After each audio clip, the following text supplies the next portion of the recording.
working as a singer for over 25 years.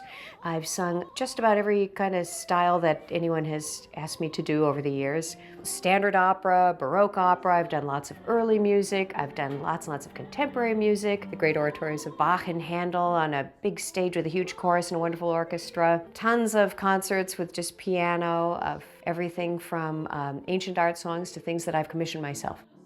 I enjoy doing just about anything and just consider myself one of the luckiest people in the Twin Cities.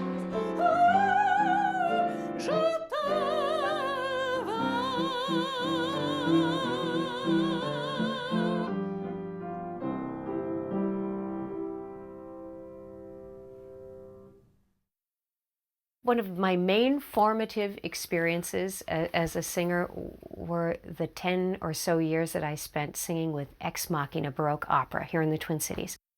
We did Baroque opera in such a way that I think it might have been recognizable to people who lived in the periods in which it was written. So we did Monteverdi, I was Poppaea.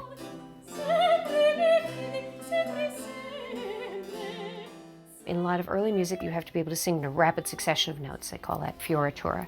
And that, for me, was the easiest thing of all. I have all kinds of lovely high notes. I could roll out of bed in the morning and sing a high E flat after guzzling a bottle of red wine the night before. I could just count on that. After years of kind of thinking of myself as a high note singer, I started to listen to recordings of my voice and decided that I like the middle part of my voice better than I like some of those high note areas. So I just let them go. I retired them one by one. And I guess in a way I miss having them at my disposal, because it would be nice to be able to just pull out one of those old arias from time to time and zip out a nice high E flat or even a high E natural. But I don't care that much now. Now I think I've got more of interest to offer in the lower parts of my voice. So that's kind of fun. Let's count on that, because that's right before that. Yeah. I met Dan Jannard in the 80s. We've done a lot of interesting projects together over the years. Our process is typically that Maria shows up with bags and bags and armloads of materials. Oh, and then it repeats. She's kind of the librarian of this partnership, but we do both appreciate research. We love the historical context. Let me do it one more time. He and I think, have had a particularly close working relationship. We have a lot of similar sort of aesthetic values. He was the obvious choice when I wanted to work on my Woodhouse stuff. I'm tired of noisy Broadway life, I'm absolutely through. For all you want's a home and wife, and all I want is you. P.G. Woodhouse was one of the most prolific comic writers of the 20th century. People know him for his wonderful comic novels, of which there are about 90, but I had learned that Woodhouse had this prior career as a Broadway lyricist. And not just kind of an occasional lyricist, but he'd written something like, 300 Broadway lyrics. So I thought, boy, it'd be fun to do some of those. Way out there, you know. We named the CD after this particular song, In Our Little Paradise. You could tell an Englishman loved the fact that we had some of these strange abbreviations for our states, and particularly Missouri, which, as you might know, is Mo. So that, I believe, was probably the germ of the inspiration for his song. For in dear old Mo, there's no fuss and show, and I've got a hunch I'd be a perfect ray of sunshine in our little paradise in Mo. I confess, I really enjoy doing comedic music. I guess I've probably sung on Prairie Home Companion once or twice a year since the late 90s. It's delightful. You never know what he's going to ask for.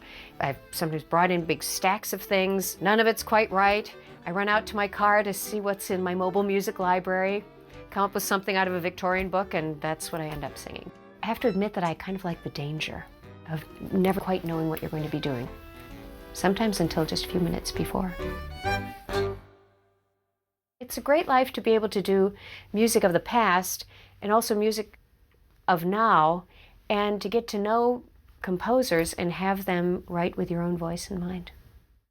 Take 2 measures from her, 1 for the lame foot and 3 others.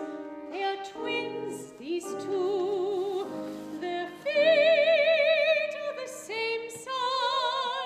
I'm Stephen Paulus, and I'm the composer for The Shoemaker, a one-act opera being premiered at Plymouth Congregational Church with Philip Burnell conducting, a libretto by Michael Dennis Brown, the Plymouth Congregational Choir, and several wonderful soloists. Working with Maria is always a joy because she's smart, funny, and it's a given. She sings brilliantly. It's pretty delicious, of course, to have a really great composer write for your voice, knowing what your voice can do. Some singers sound harsh and more shrill, but she doesn't. She sounds wonderfully mellifluous. It's a sound with a lot of definition.